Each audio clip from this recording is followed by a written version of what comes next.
Tyrese Halliburton, and you're listening to Setting the Pace. It is tough being a Pacer fan right now, Pacer Nation. What's up, everybody? How y'all doing? You hanging in there? We doing okay? Seriously, we doing okay? We doing all right? I'm trying. I'm trying to push through. I'm trying to watch these games. I'm trying to record after every game. It is tough. It is tough. So, what's up, everybody? Welcome into another episode here of your go-to Pacers podcast, Setting the Pace. I'm your host, Alex Golden, and on today's show, I'm going to be going solo because my guy, Michael J. Facci, is not feeling great. Asked me if I could do a solo recap show, and I was like, yeah, sure, no problem. I got you, bro. I got you. Playing the Nets, I was like, man, they're probably going to get their second one of the season, and nope, that didn't happen. Pacers fall 112-103 to the Brooklyn Nets, the winless Brooklyn Nets. It was the weirdest game. Weird is all I can say. And honestly, like, the offense for the Pacers in this game, aside from a 41-point second quarter, was absolutely abysmal. It was abysmal. Your pace is slow. Ball movement's not good. Shots aren't falling. Asking guys to play point guard that don't usually play point guard. Asking guys to get catch and shoot threes when they're not really in catch and shoot rhythm. I don't know how many times the Pacers were taking shots late in the shot clock, but it felt like more frequent than not. The times when they weren't is when things were clicking for them. But it felt like as the shot clock was winding down, here's like, oh, Pacers got to throw up a Hail Mary shot. Not a great look. Very decently contested. And it's like, what are you supposed to do at this point? So I don't know, but the Pacers are in trouble. They're in trouble with their depth. Hopefully we get some more injury update stuff on Nembhard, on Mathurin, Coach Carlisle. Dustin Opirik asked about an update on Ben Mathurin, and he said, it's the same as you asked me 2 days ago. And Dustin said, I don't think I asked you about him. He said, oh, was it your evil twin? Carlisle's done talking about injuries. It's frustrating. It's irritating. It's annoying. Obi Toppin out till February. Halliburton obviously gone all year. You don't really know what's going on with TJ McConnell or Cam Jones. And then Nembhard and Mathurin seem kind of like could be close. Don't really know the exact status of them. And then Johnny Furphy, he hurts his ankle. He leaves the game Tuesday, doesn't return, walks out of the arena with crutches. Quentin Jackson dealing with the same hamstring injury that he injured in preseason. Rick said those two guys that got hurt on Tuesday's game, Furphy and Jackson, they're going to be out till after this road trip that they're going to be on, and maybe even longer than that. Could you get Mathurin back in the middle of that? Maybe. I saw Mathurin working out tonight for the first time, getting some shots up. Doesn't mean anything. It just means progress. Nembhard has been shooting as well pregame. He got some shots up tonight once again. So I would assume he's probably the next one to come back. But you're just dealing with so much right now. And it's like, how do we even talk about these games? I mean, what am I supposed to say? What am I supposed to say about a Pacers 9-point loss to the Brooklyn Nets? Michael Porter Jr. goes for 30 points in this game. Nick Claxton was active as usual. I mean, they were just doing some stuff. And look, they're not as bad as their record says maybe, but maybe they are in terms of the Brooklyn Nets. They're not great. They're not a great team, obviously. They're not trying to be. I saw people on Nets Twitter saying the Pacers are out tanking us after being on a finals run. Like, what's going on? But, I mean, Michael Porter Jr. has 32 points. Nick Claxton, 18. Noah Clowney, 17. Tyrese Martin, 16. Terrence Mann, 15. Those five right there were very, very, very talented. Very good in this game. Pacers-wise, you had Pascal Siakam with 23, 9 and 6. Ben Sheppard, who played his best game probably ever individually as a Pacer with 18 points, 4 rebounds, 3 assists. He was one of the 3 players that had a positive plus-minus for the +5. And then Jay Huff in 17 minutes. He had 16 points tonight and was a +7. Now, what I will say about Jay Huff, some good news about Jay Huff, he was shooting his threes, and he was shooting them with confidence. We have not really been seeing Jay Huff take a lot of threes. He went 4 of 9 from three-point land in this game. And I'm thinking to myself, that's got to be like the most three-pointers Jay Huff has ever shot in the game. And I think it might have been. I think Tony East might have brought that up. But my, oh my, 9 3-point attempts from Jay Huff? Okay, let that thing fly, buddy. He was feeling himself. We got our first ever Jay Huff reverse dunk. How could I forget about maybe the moment of the game?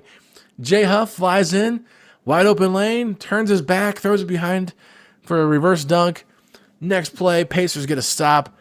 Oh, man, pick and pop. Huff 3-point shot at the top of the key. Oh, man, the place goes nuts.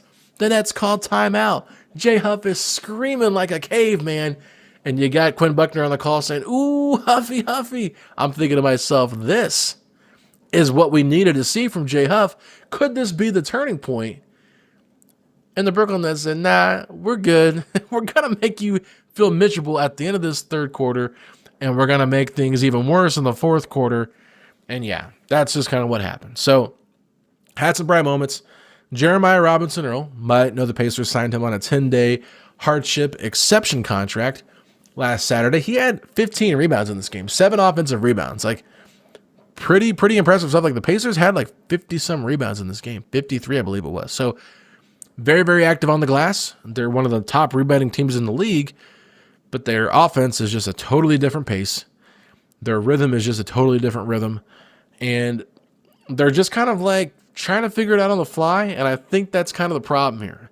So when you have most of your guards out with injury, with Andrew Nembhard, Tyrese Haliburton, T.J. McConnell, Quentin Jackson, and then you're really relying on non-guards to play guard because you don't really trust Mac McClung enough to play him, and Taylor Peter hasn't really proven that he can be a point guard in the NBA yet because his first time against OKC, he kind of struggled, and then I think he had a groin injury against Memphis in the second game. So you have that, and then Ray J. Dennis is dealing with this back injury that he was actually questionable to play against the Bucks, and then ended up being able to play. But you know, as Tom Lewis was telling me from Indy Corner, I was like, when you're playing like Ray J. Dennis 5 minutes, and you're dressing him to play, it's kind of confusing because with all the injuries they have, why would you dress a guy if he's not really 100% when you have 11 other players you could play and you're using one of those 50 games he's eligible to play in? I mean, it does make some sense. Like, I get you need him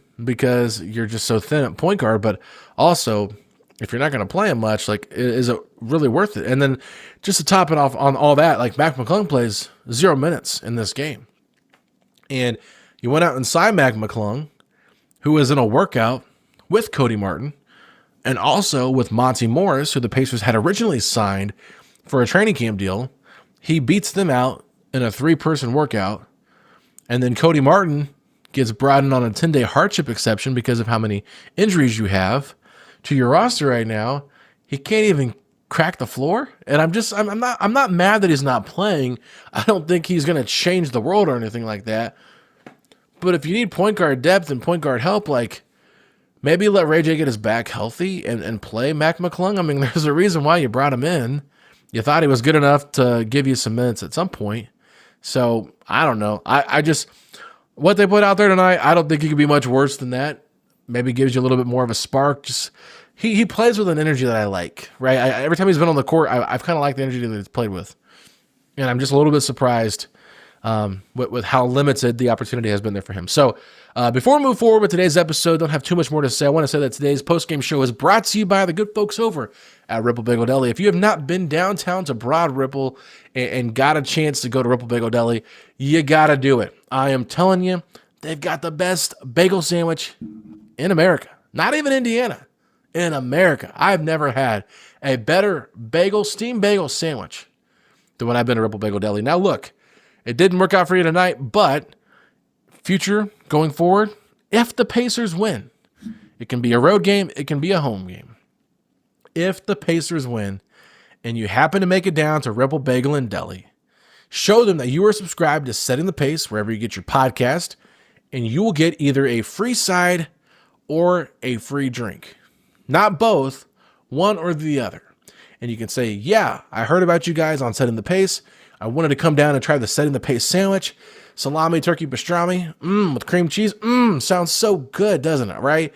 I know, it's mouth-watering just thinking about it, Pacer Nation, but Ripple Bagel Deli, it's a place to be for bagel sandwiches. I'm not kidding you. I love, love, love what they have to offer. So my good friend Todd down there at Ripple Bagel Deli, great job with what he's doing. Obviously, a fan favorite in Broad Ripple. So if you haven't been there before, make sure to check it out. Now, let's get back to this Pacers game. This game is so frustrating because I'm sitting here watching this thinking to myself, okay, I'm really going to take some notes. I'm going to take some serious notes here because I really want to talk about this game. And really, I knew I was going solo tonight. I said I want to have some stuff. So look, I'm just going to read a few different things I have from different players. Let's just start with the starting five, okay? Here's what I have from the starting five. Let's start with Pascal Siakam. Bad lob pass to Ajax, lazy defense after the turnover. He had an opportunity just to give the ball up to Ajax for an easy two. Tries to throw him a lob, hits off the backboard. He gets kind of back lazily on defense. And this is why I'm saying, like, Pascal looks tired. He had 7 turnovers in this game, so not great. He had a top of the key 3 bounce in, made a really tough shot off a drive. He was just 2 of 9 with 3:48 left in the second quarter and 2 fouls. 1 of 4 from the free throw line with 2:06 left in the second quarter. Had a nice burst to the basket for 2 to get an easy look. Calls for an Isaiah Jackson screen and rejected it and drove to the basket for 2, which was really nice.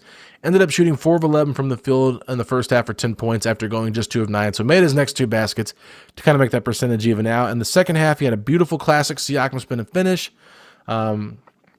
He threw a really bad pass and it led to a Brooklyn Nets fast break score. He scored 8 points in the third quarter. Missed a wide open 3 in the fourth quarter. Had a nice pump and drive that cut the lead to 2. And then a late closeout on the next possession for an open 3. So he got this game to 2 in the fourth quarter. Then the Nets go on a huge run.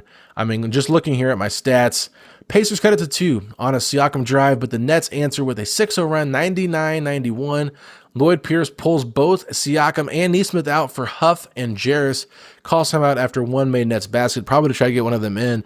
But, like, you can't play without one of those 2 on the court. And when you do, it's like, holy cow, who is out there trying to initiate anything? So really, really tough. Now, let's move to Aaron Nesmith. I thought he had a good offensive rebound, turned down open 3 for drive, got blocked at the rim, 3-point splash to cut the lead to 1 in the first quarter, backdoor cut for an easy 2 and fouled, missed the free throw, which has been a problem for him. Big 3-point shot to extend Pacers' lead in the second quarter. Tough shot at the end of a shot clock, got blocked, got a turnover there. That's a team turnover. In the second half, had a hard drive and slam in the beginning of the third quarter. He poked a ball loose, dove on the floor, and it hit off Brooklyn. So it was really nice effort from him. He had a nice baseline drive but missed the 2, got his offensive rebound. Then he made a really bad pass, turned it over, and fouled on the next play. So, it wasn't the greatest Nesmith game.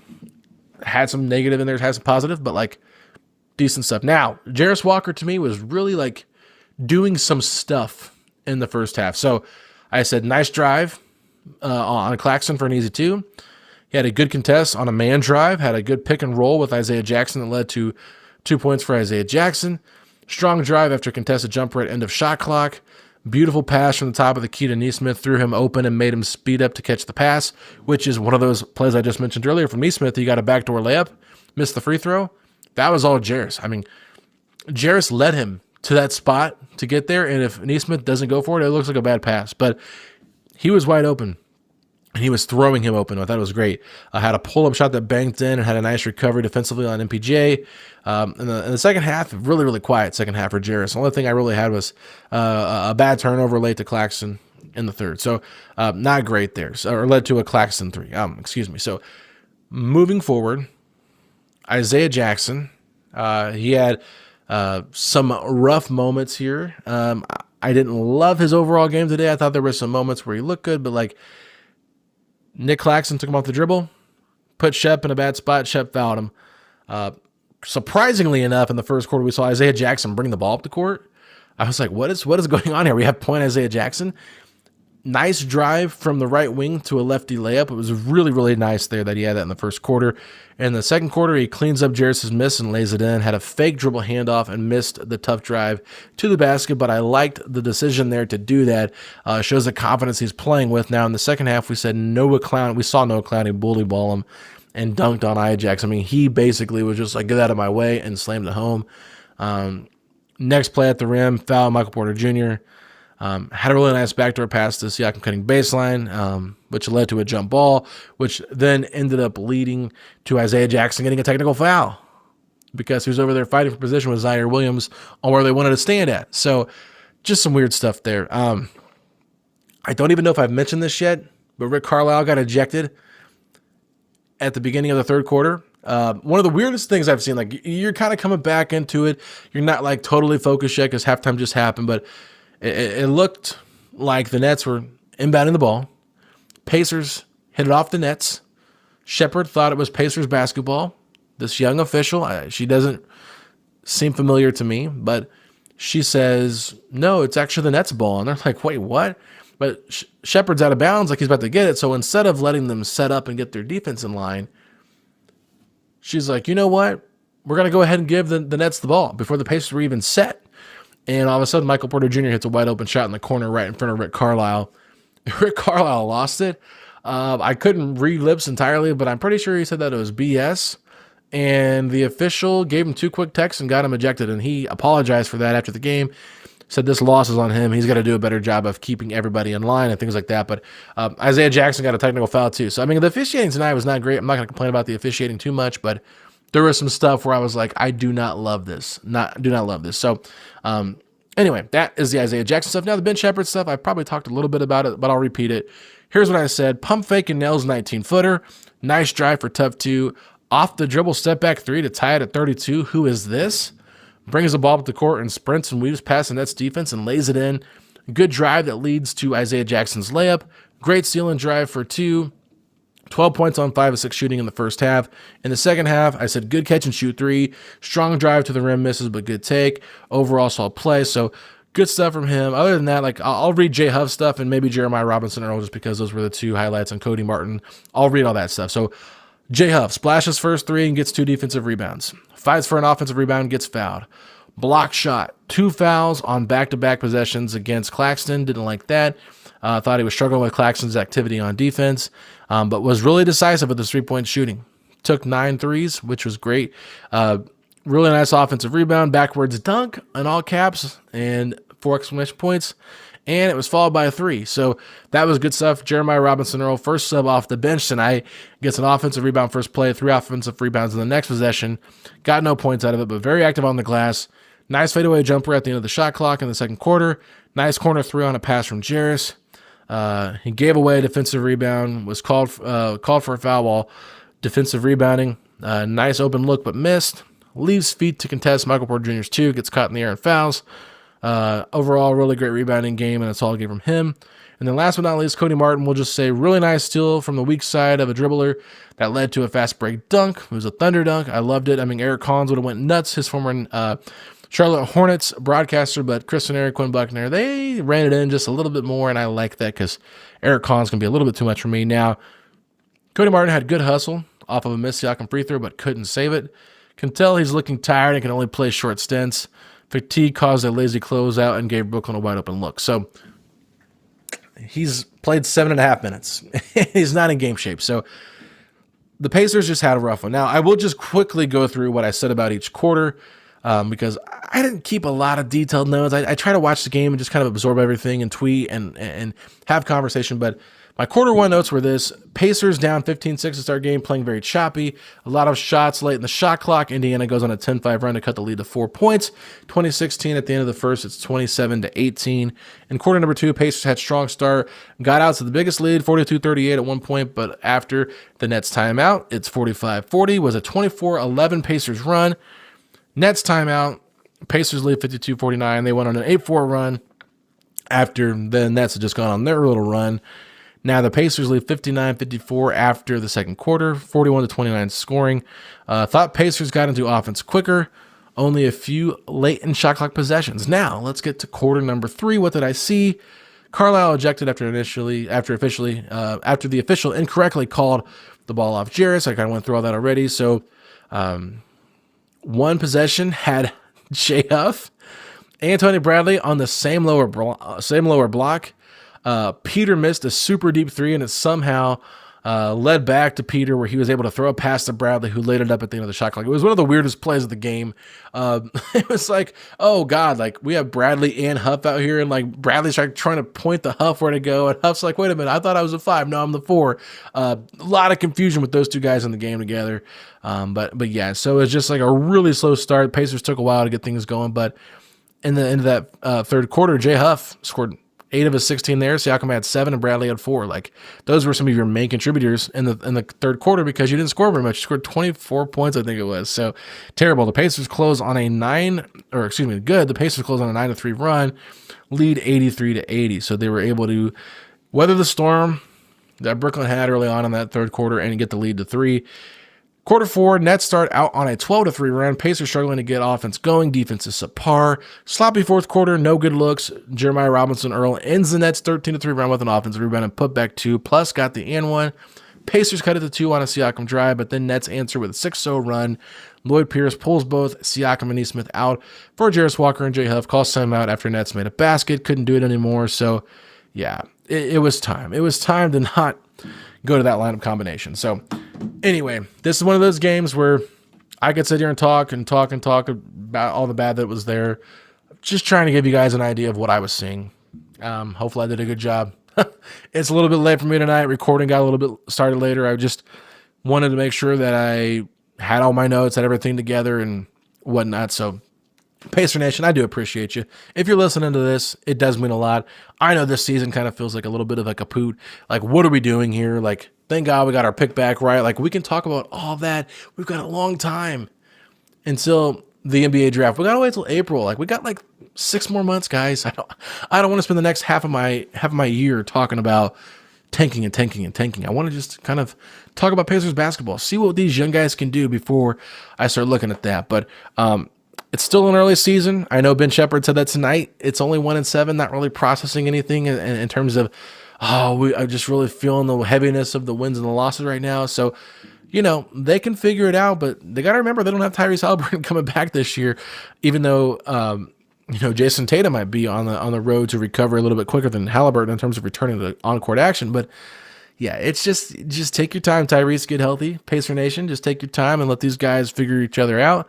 And there's probably going to be some wins along the way you didn't expect. So just keep an eye out for that. But Pacer Nation, with that being said, hopefully you guys enjoyed today's show. We're going to call it a day. We'll talk to you tomorrow. We're going to be doing a mailbag podcast. So just real quick right here, if you're listening to this and it's early in the morning on a Thursday, go to Alex Golden NBA, find my mailbag. I'll try to pin it, okay? I'll do my best to pin it to my account. Go there and leave me some questions. If you try to send me questions after I've recorded and released the episodes, they get lost in the shuffle and I don't remember them the next time. And it's on me a little bit, but really pay attention. If you like the Mailbag podcast and you want to ask a question, pay attention to my social media. I always post a graphic of some sort to leave questions under. So with that being said, hopefully you guys will send me and Fachi some good questions to talk about. Hopefully he's feeling better tomorrow. But Pacer Nation, we love y'all. We appreciate y'all. Let's get through this together. It's a tough, rough season to start out, but I'm excited for the future of this team, and I hope you guys are too. So Pacer Nation, we'll talk to y'all later. Peace out.